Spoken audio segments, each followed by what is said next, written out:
kesempatan kali ini saya akan menjelaskan apa itu IPTEK. IPTEK sendiri adalah akronim dari Ilmu Pengetahuan dan Teknologi. Jadi secara umum, ilmu adalah pengetahuan dan yang sudah diklarifikasi, diorganisasi, disistematisasi, dan diinterpretasi sehingga menghasilkan kebenaran objektif, sudah diuji kebenarannya, dan dapat diuji ulang secara ilmiah. Jadi, dalam Kamus Besar Bahasa Indonesia, ilmu pengetahuan adalah pengetahuan tentang suatu bidang yang bersistem menurut metode tertentu, yang dapat digunakan menerangkan gejala-gejala tertentu. Berikut adalah penjelasan IPTEK menurut para ahli. Yang pertama, menurut Karl Pearson mengatakan ilmu adalah lukisan atau keterangan yang komprehensif dan konsisten tentang fakta pengalaman dengan istilah yang sederhana. Dan yang kedua, menurut Ashley Montagu mengatakan ilmu adalah pengetahuan yang disusun dalam suatu sistem yang berasal dari pengamatan, studi, dan percobaan untuk menentukan hakikat prinsip hal yang sedang dikaji. Nah, sekarang kita akan masuk pada contoh IPTEK dalam Alkitab. Nah, teman-teman, apa saja contohnya? Di sini pertama terlihat jelas ada contoh di mana Bahtera Nuh. Jadi, dalam sejarah air bah dengan jelas bahwa Allah memerintahkan Nuh membuat kapal untuk menyelamatkan ia dan keluarganya dari kebinasaan akibat air bah dan boborkan moral dunia pada waktu itu. Selanjutnya, terlihat jelas di gambar di sebelah sini, teman-teman bisa lihat, itu adalah contoh ketika Musa diperintahkan untuk membuat kemah suci. Ada dalam Keluaran 25 ayat 9. Teman-teman, Allah sendiri telah menjadi arsitek yang merencanakan ruang-ruang, dimensi, dan bahan untuk kemah suci tersebut. Ada pada Keluaran 25 ayat 1-27.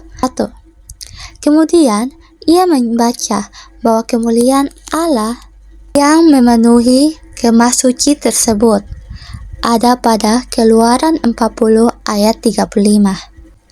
Nah, jadi teman-teman, IPTEK sudah dimulai sejak zaman Alkitab atau sejak awal sejarah manusia.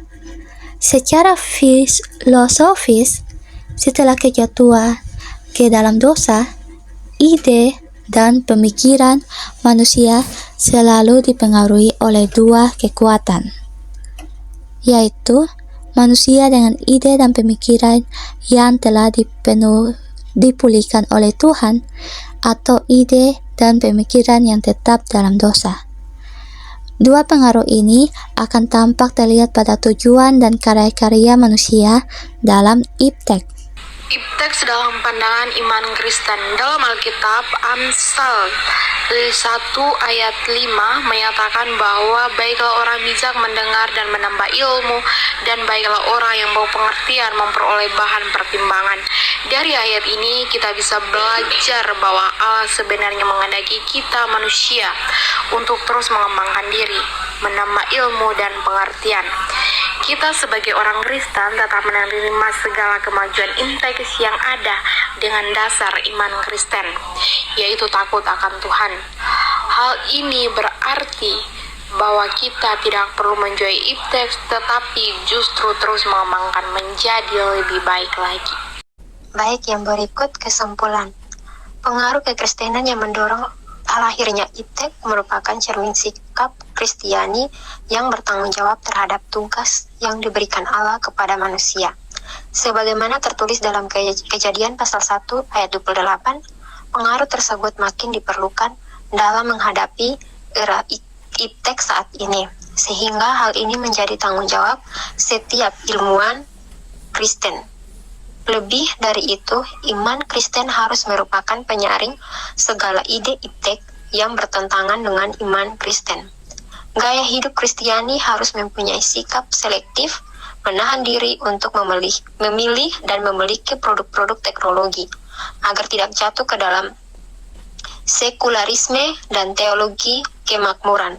Lebih dari itu, hidup kasih yang makin ditinggalkan oleh manusia, era iptek ini pada kenyataannya justru makin diperlukan dan makin membawa kesejukan bila diterapkan pada masa kini.